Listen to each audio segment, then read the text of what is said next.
Hello everyone, welcome back to my channel. In today's video, I'm going to explain how to work with JSON in Power Apps. And by the end of this video, you will be able to understand what JSON is and how we can parse that JSON in Power Apps application and how to read the values from that JSON. Now let's get into the video. So first we will understand what JSON is. So JSON stands for JavaScript Object Notation, but don't worry about this name. You no need to learn about JavaScript for understanding this JSON. So to understand this JSON, here I gave one example. You can see name is John, age is 30, city is London, it is there, right? So this we are considering as one object, and that object we can represent in JSON in this format. So every time JSON will be like each object we are putting inside the curly brackets. So this curly brackets is mandatory, and the JSON is storing the items in a key value pair. So in this example, name, age, city are the keys.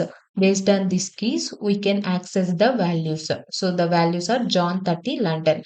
And the keys we always needs to put within the double quotations only, and key and values are separated with the colons, and each item present in this JSON are separated with the comma. Now we will see some quick rules about this JSON one. So curly brackets means we need to consider it as an object, and keys are always in the quotations, and text values use the quotations. So meaning is like all the keys are within the double quotations, and name and city is containing the string values only, right? So this will be also within the quotations, but numbers we no need to put within the quotations. So based on the data type, we need to put that in the double quotations or not, we need to decide. Okay, now we will see some JSON examples in Power Apps. So before going to write the JSON in Power Apps, we need to know about one function. So the function name is Parse JSON function. This function is applicable in Canvas, Copilot and model driven apps also. With this function only, we can able to parse the JSON and retrieve the information from that. You can see the syntax is the first parameter we need to provide our JSON string, and then the type we need to mention. So based on the type we can retrieve this. So we will see some examples on this. So in the application, I will add one button control. So in this button control on select property, we will create one variable that is storing the JSON value. And then we will see how to retrieve the information from that JSON. So here my variable name is var JSON, and I gave the parse JSON function. So within this parse JSON function, I have added the JSON string. So this string is containing two items. One is name and another one is role. This name is containing Jessica, role is containing the developer, right? So now if we want to retrieve the information, I will add one text label. I added a text label. In this, we will provide the var JSON directly. So if we provide that one, it won't display anything. Let me click on this button. We will get one error. The untyped object to the expected text, but actually is the object. Why? Because if anything present within the curly brackets, we need to consider it as an object. And now we need to retrieve the values from that object. So this var JSON, you can see untyped it is showing.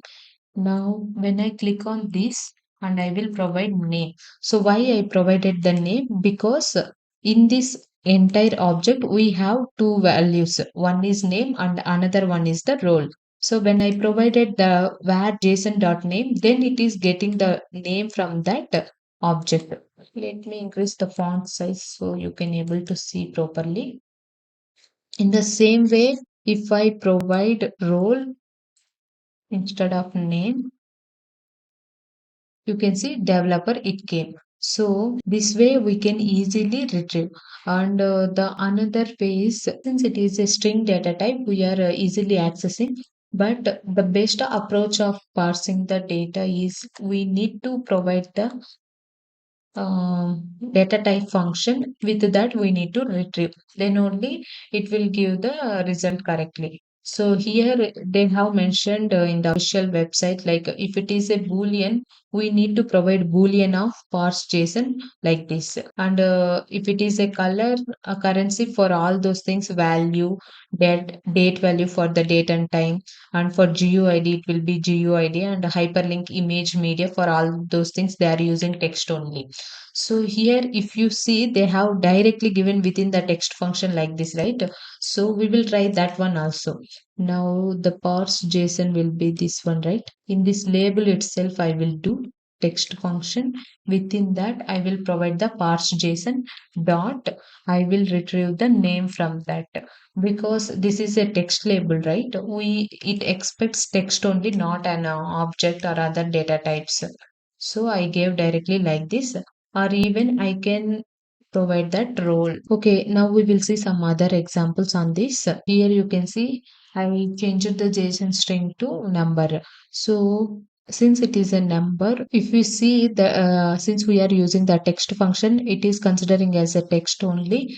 Whenever number is there, we can use the value function instead of the text. This value becomes the number. Okay, now we will see another example of working with boolean. In I created one more variable in this parse JSON. I only added one item, that is boolean only. We will remove this, and in this variable we have the variable name is where JSON boolean, right? So in the text property we will provide boolean, because since we are retrieving the boolean value, we need to provide boolean function, and the JSON object name dot is active. We also need to provide the property name correct. So this is the standard way of retrieving the information from the JSON object. Okay.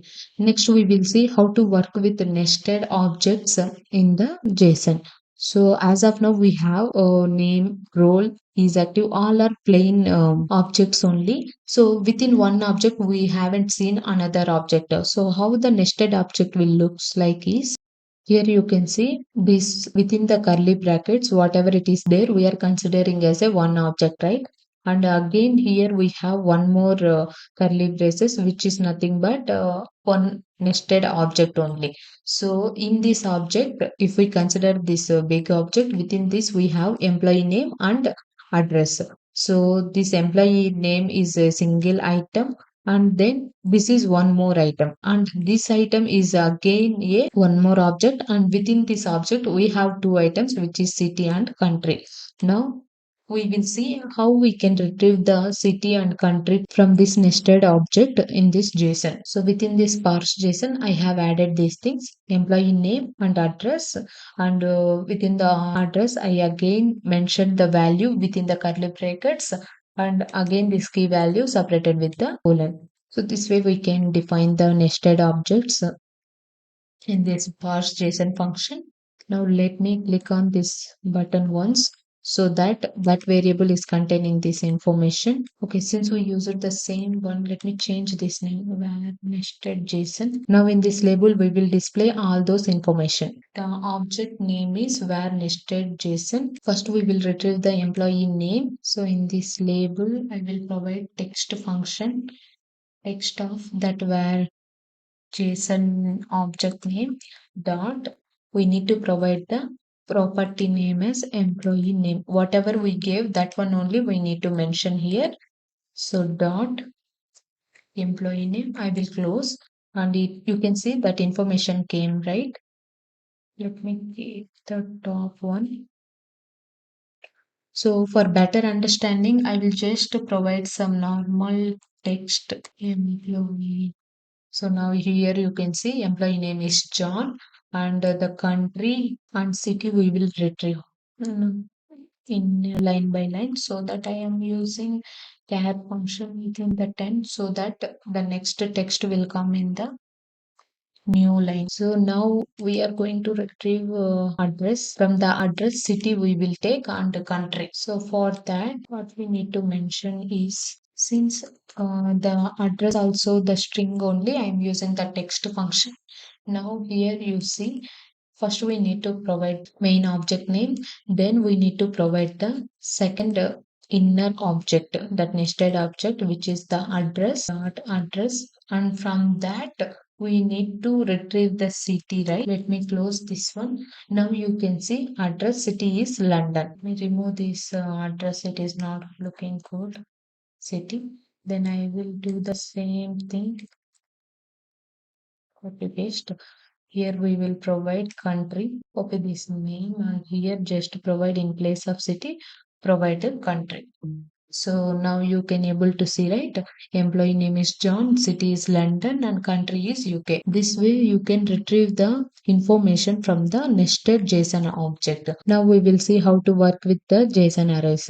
So let's consider if we have employee information, so like in an organization we can have multiple employees, right?